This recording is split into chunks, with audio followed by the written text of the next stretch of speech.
everyone! Hi everyone! Thank you guys so much for clicking on this video. Today I'm going to be doing all the books that I read in 2020. This is my first video talking about books. Please leave comments down below if you have any recommendations, what I should do, different edits or types of descriptions I give on the books. I'd really love your input. Hi guys, like I said, this is my first book video. I wanted to let you know before we get into everything, I might have not given the best summaries of each book. I should have written down what I wanted to say before filming. I have definitely learned my lesson and will do better next time. And if you're anything like me, sometimes when I'm watching these kinds of videos, I just want to know the book title or see the book cover, so I'm going to leave a screenshot of it here. If you don't want to watch my video entirely but would rather leave it playing in the background while you're doing something else, I would greatly appreciate it. Thank you guys so much for clicking on this video. But anyways, I like to also mention that I am a college student, so I wasn't able to read as many books as I would have liked this year. I only read 15. When you look at other YouTube videos about this type of topic, a lot of them read anywhere from 50 to 100, and I'm sorry, I only have 15 for you guys. So I really hope you enjoyed this video. Oh, I'd also like to mention that I got a Kindle this year in November, and let me tell you, ever since I got a Kindle, I noticed that I read a lot faster. In December, I read 7 books. 7 books on the Kindle, and that's 7 out of 15. So half of the books I read this year were in 1 month on a Kindle. That just shows you how much better my reading has gotten since I got in this, because I'm a really slow reader. So I'm going to do a review about this.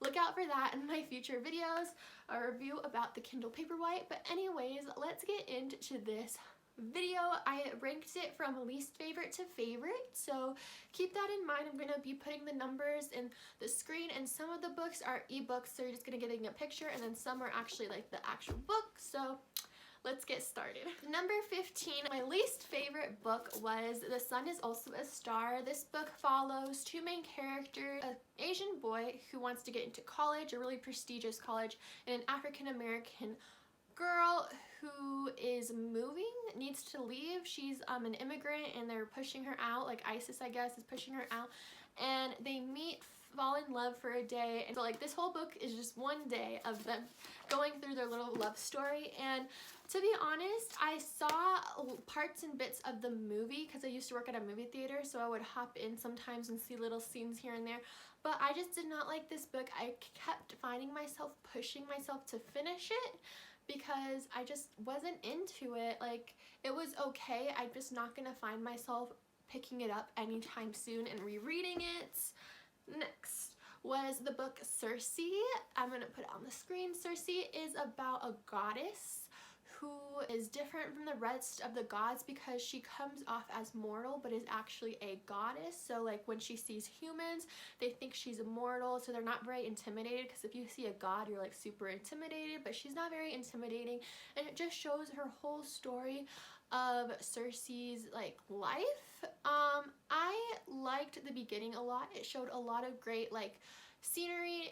it didn't show scenery, but it just described a lot of good story behind Circe's growing up. I just found by the halfway in, by the end of it, I was pushing myself to finish it. I just didn't enjoy the ending. I thought it was just very bland and just no thank you, not for me. I really like more gripping Greek mythology.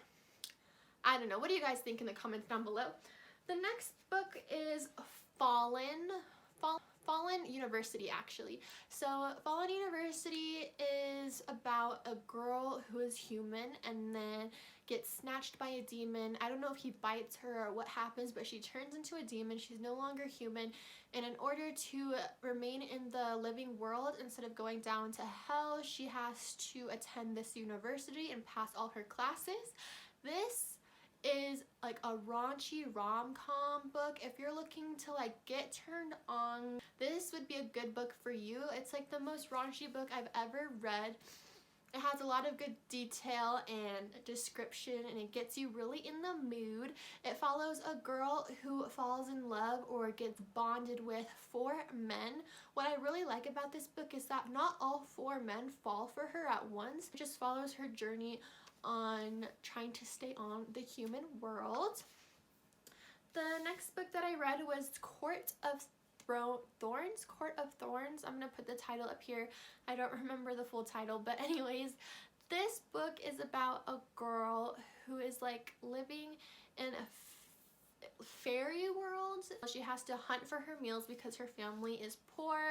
When she's out hunting one day, she kills a wolf, which was not actually a wolf, it was a fairy, and fairies are a very scary thing in this girl's world. And when she killed the fairy, one of the other fairies came down to hunt her down, but instead of hunting her down and killing her as revenge, she ends up going back with him to his land and serving out her sentence there, and it just follows a love story. I really enjoyed the beginning and the love story, and like I enjoyed this book like all around, like even the ending and all this stuff like that. This is a multiple book series just like Fallen University, but I just left the book not feeling like amazed about it, just like that was good. Like I might read the second book if I have time, or if it's on sale or anything like that, because I got this book on sale on the Kindle daily deals, so I would recommend it if you're into like fantasy. If it's just I think it's an okay book to read. Number 11, I read Girl with Sharp Sticks. This book follows I wouldn't say dystopian, because it's like an isolated society within the regular world.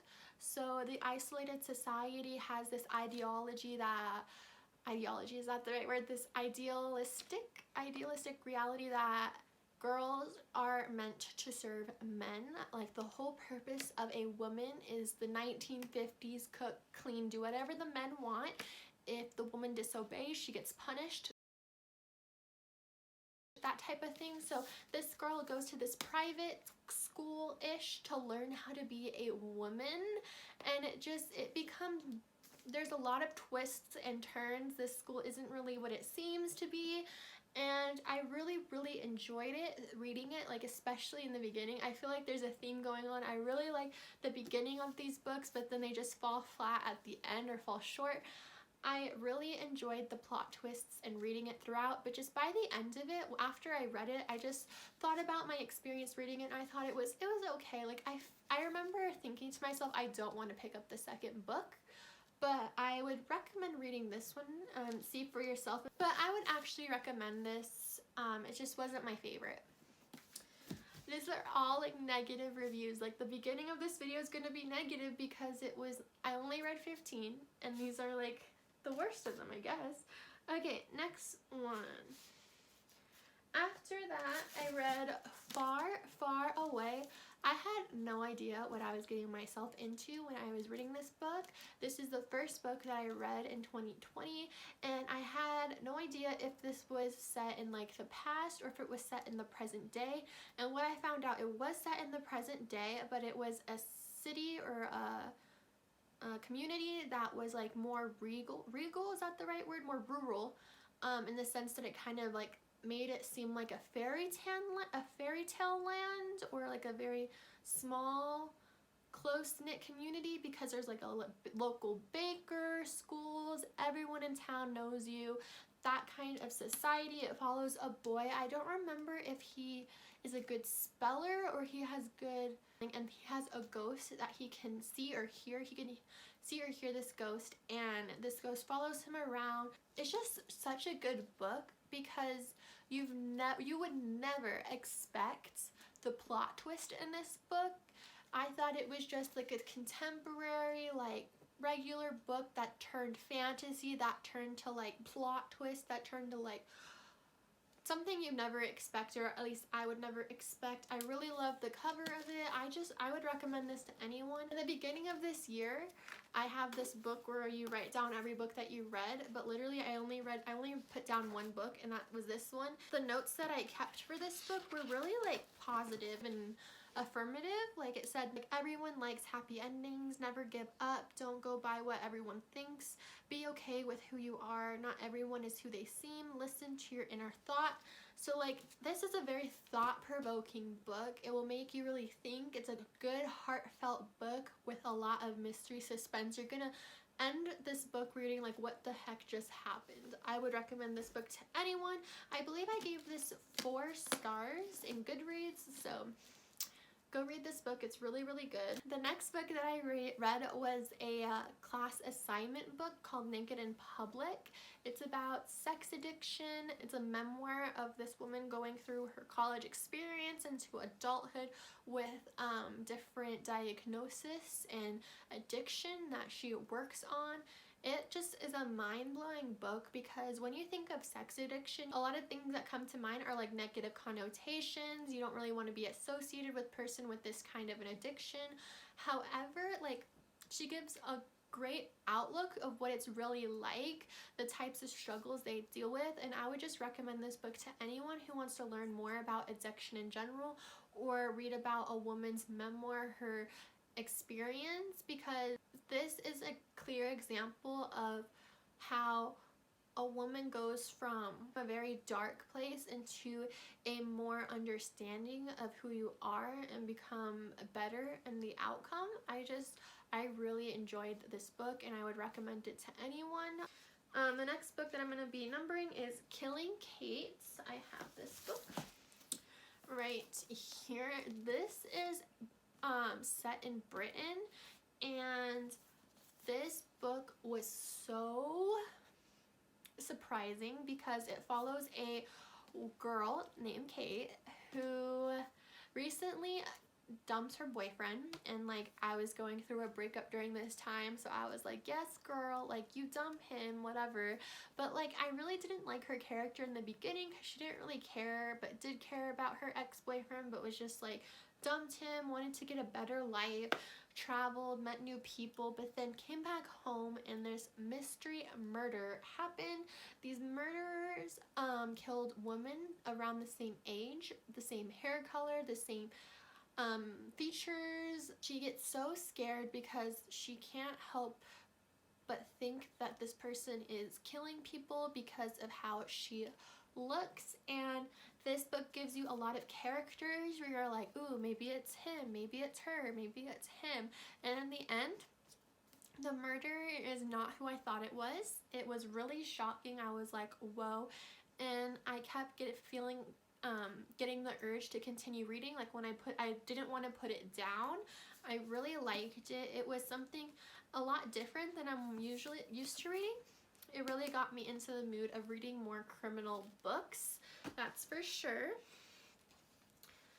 The next book that I read was called The Silent Patient. This book, I remember people really liked it a couple years ago, and then it was on sale, Kindle Daily Deals, and let me tell you, I'm a psychology major, so I really connected to this book, but it was just, if I had to give an award to the most plot twist I have ever seen coming, like, I did not see the ending of this book, it would be this book, because this book was just, it got you in your emotions. You wanted to know what happened. It follows a woman who is a painter and her husband is a photographer.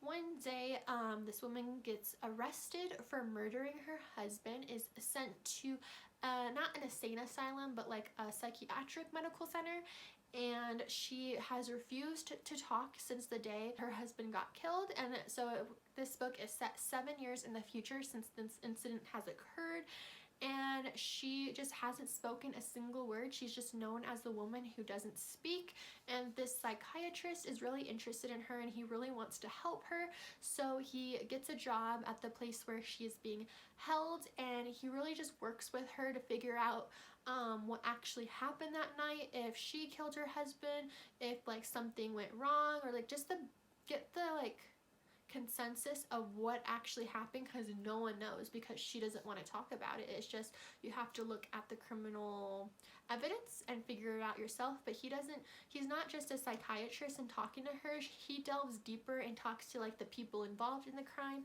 and stuff like that. So he's kind of playing detective and psychiatrist at the same time.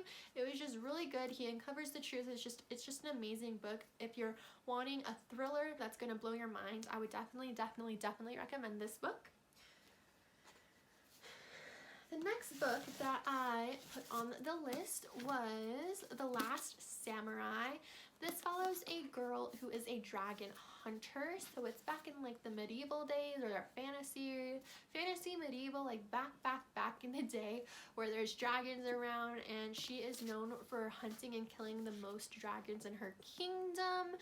And she is betrothed to this guy, but if she kills this specific dragon, she won't have to marry him. And I just remember loving this book so much because it has like a romantic element to it, and it's also has like the adventure and fantasy that anyone would be looking for. And I just remember the ending, I was shocked as well, or I thought that she wrapped up the ending really well. I think she really developed the characters and the storyline really good. I might have to reread it and then pick up the second book. The next book, number 5, was Educated. This book was gifted to me, and this book, it's also a memoir, so this is the second memoir that I'm going to be mentioning in this video. And it's an amazing book. An amazing book. It follows a girl who grew up as Mormon, grew up in like a religious atmosphere, I believe, where she's like isolated on her ranch with her family and all her brothers. So she grew up with a dad that thought that the world was going to end, or there's going to be a war, so they have their like bunkers in the basement with their guns, their food, and all this stuff like that. And her dad didn't really think that education was worth it, that wasn't necessary, because if you're going to school, the government is just brainwashing you. That was like the kind of environment she grew up in. But throughout her upbringing, she finds this like love for learning. She teaches herself all the material she needed, and she gets her GED, I believe, and applies to BYU, gets accepted and starts college classes, but like studying for the GRE psychology, studying for the GED and like learning how to do all those like multiple choice and stuff is a lot different than what is going on in college. You need to write essays like MLA format, APA format, and she does not know how to do all of that. So college was an extreme struggle for her. She found sometimes herself sitting in bed watching Netflix on all hours of the day when she should be doing her dissertation. And then she ended up going to Cambridge, I believe. So like, this girl who did not have a regular education, did not even have a homeschool education, who taught herself all the things that she knew, got into college with a scholarship, was able to go to Cambridge, a very, very prestigious, I think it was Cambridge or Oxford, I'm pretty sure it was Cambridge, a very prestigious college, and get her PhD. I believe her PhD. I read this in January, February, so I'm sorry if I get the facts wrong, but it just shows you that anyone can do whatever they put their mind to it. Like, anyone. Like, anyone. I don't think people realize the privilege that they have when they're handed an education, a public school education. Some people don't get handed that, and this book was very inspirational. I love it so much, and I might have to reread it soon. It was just an amazing book. I would recommend this to anyone, any background, any educational level. Like, anyone should read this. They'll get inspired, they'll get very motivated. I love this book so much. But I would also like to note though that I had a hard time getting into it. Like, the beginning was a little bit tough for me to get into, but once you really get into it, that's when I fell in love with this book. The next book is I Hear You. This is a self-help non-fiction book about how to communicate with people, relationship, bosses, friends, family, and the main idea of this book is talking about validation, how a lot of people don't validate when it comes to conversations. People are more inclined to give advice, give their opinion to people, and this book teaches you how to validate, instead give empathy, not sympathy. They're two different things. Sympathy is just saying like, oh, that's sad, and empathy is actually getting into the emotional state that the person is also in and feeling it from their point of view, so they feel like they're not alone. and it's just an amazing book. One of the examples that comes straight to my head is like if your son or daughter is playing in a soccer game and the kid on the other team, it like talks to them and it's like, you're not gonna do good, like you suck, like you're not gonna play good in this game, and then your kid doesn't hit any of the balls in the goal. So he comes to you after the game and he is like, I suck, like I made my team lose, like I didn't get any of the balls in the net, like I'm so angry right now, and all this stuff like that. Like the first impression of a lot of people would say would be like, no kiddo, you did great, like you did a great job, don't beat yourself up about it, it's great.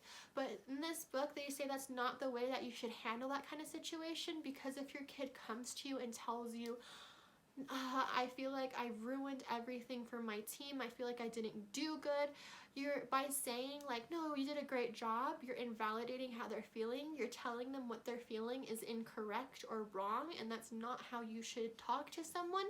Instead, say something like, you know what kid, this wasn't your best, but I know you can do better in the future, or I know you're angry and stressed out right now that you didn't do very good on the game. You have good reasons to like give yourself an excuse for not doing well, but I know with more practice and time you will do better.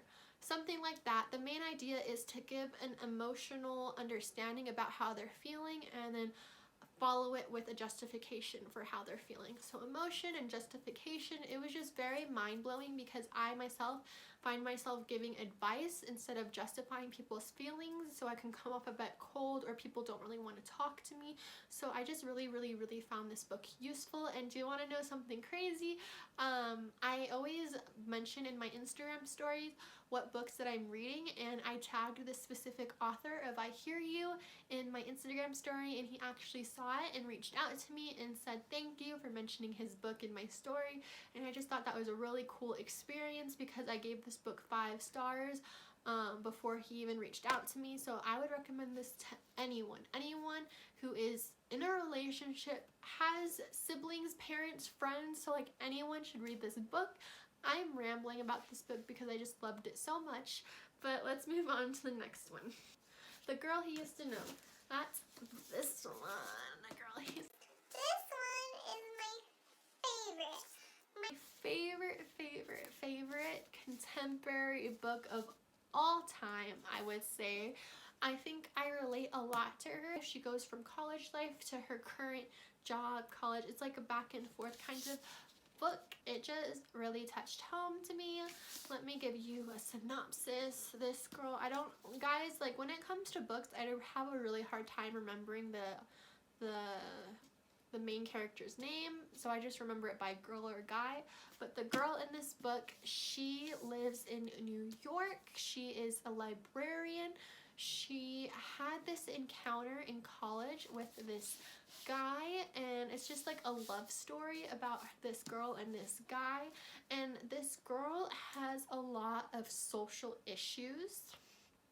That's so funny that I just talked about I Hear You with communication and social issues, and this book exactly emphasizes that. She has a hard time communicating with others, telling others how she is feeling, connecting to them. Like she has a hard time making eye contact with people, acting normal, playing by society's rules.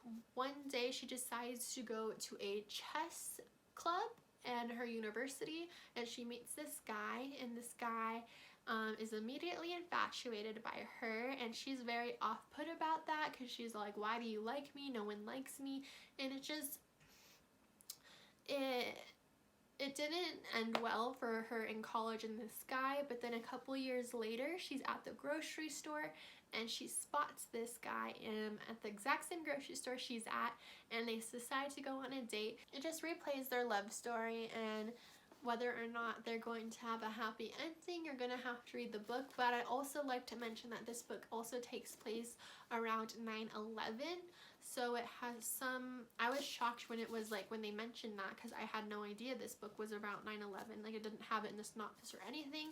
But I just think the 9/11 brings it more substance, more character. It brings more character to the book, and I cannot recommend this enough. If you ever felt like you were weird or people didn't understand you or that you weren't like these other girls that society says you should be like, I would really highly recommend this book. If you're looking for a good love story, I would recommend this book. If you're just looking to like chill, drink a glass of wine with a charcuterie board, I don't know how to say that. This is just a really good book to read if you're just in a comfy mood. Number 2. So this book is called The 4 Agreements. This is my number 2 favorite book, and I fell in love with this book. I know that I'm going to read this book a number of times throughout my whole life. I just know that this book is going to stay with me forever. I bought this book on the Kindle. It was like $4, such a great deal. And it's just about how you should live life. It's a self-help book, nonfiction, and it gives you 4 amendments that you should live by. The first one is to be impeccable with your word. Impeccable means without sin. Without peccable, sin. So without sin, every time you say something, it should be without sin, without the intention of harm, without lies, things like that. And then the second amendment would be to not take things personally. I have such a hard time. I always take things personally. If I feel like I did something wrong, I always beat myself up about it. If I say the wrong thing, if someone comments something, I take things way too personally, and that chapter just really emphasized the need to not do that. The third thing was to not assume. I feel like this would just help a lot of people. Don't assume things. I am guilty, extremely guilty with that. If you think someone's in a bad mood, don't automatically be like, oh, he's in a bad mood, I don't want to talk to him. How about you go up and ask him, like, hey, are you in a bad mood? And maybe he's like, no, I'm not in a bad mood, I'm just stressed. Like, don't assume anything. Don't take things personally. And the last 4th amendment was to do your best. You're going to mess up. You're not going to follow these amendments perfectly. It's going to take time to really emphasize it in your head. And, like, I'm going to have to read this book again because I feel like it touches you when you're reading it, but then it's the type of book that you'll forget about later on, so I'm going to have to reread it. And the funny thing about this is that I love this book so much, and I don't know if you guys know, but my ex-boyfriend and I broke up a couple months ago, but we're still on good terms. I bought this book in hardcover or like paperback with the set, so it came with like 3 books a set, and I gave it to him for Christmas because I just thought this would really not like help him, but like really make an impact on his life because it made an impact on mine. So I feel like when you read this book, you're gonna want to give it to all your friends and family. But it's just such a good book. I highly recommend it. Number 2 on my top favorites. The last book, my number 1 favorite book of 2020 was, this is gonna be a shocker because it's a YA novel, first of all, and a lot of people don't like YA novels. They're like, that's too young for me, you're 21, why are you reading YA novels? But I love YA novels. It's called Selected. It follows a dystopian kind of reality where people are ranked with a number. The higher the number, the more poverty you are. I believe this girl is like a 5 or a 4. I think she's a 5, a number 5. So her family is categorized as artists. So they're very artistic. All the people in their family has picked up an art, whether that's sculpting, painting, singing. She is a singer. That's what she loves to do. And this book reminds me of The Bachelorette, and that's so funny because this year I finally watched The Bachelorette for the first time, and it's kind of like this prince is now of age to get married, and princes get to marry the common people, and princesses are married off to like royal families. So there is a draft to see who gets to compete for the prince's hand in marriage, and they pick 35 people from each province, and she obviously puts her name in and gets picked. And the thing about this book that I love so much is that she is already in love with this guy from her sector, and they were planning on getting married and everything like that. but she gets picked for this province, and I don't know if this is too much. I feel like it's too much to tell you guys, but what ends up happening, she goes to the castle where the prince is and competes against these 35 other girls while she is still in love with this guy back home, but still wants to be at the castle because every week she's at the castle, her family gets money, so she really wants to help out her family. And it's just like, it's such a good book because it has a really good love story. It has a good like development of the characters.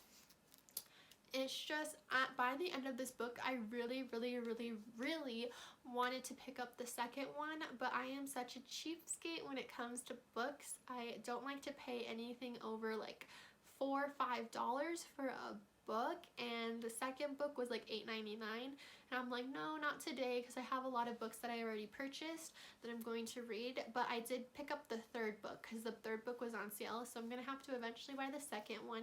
But I would highly recommend Selected. If you like Divergent, Hunger Game, I feel like you would like Selected. I don't know if it's, I feel like it might be too cheesy for some people, but for me, I really enjoyed it. Since you guys can see, it's on my top #1 of 2020. I really hope you guys enjoyed this video. This was my first book video, like I mentioned earlier. I really enjoy talking to you guys. I haven't filmed a video in a really long time, in over a month, and so I feel like this is a really good opportunity to get back into it. If you guys did like this video, please give it a like and a subscribe, and I would really appreciate it. Comment down below if you haven't already, and I'll see you guys next week. Bye! Your perfect face, not to mention your perfect body and leggings. The way you move while you're dancing.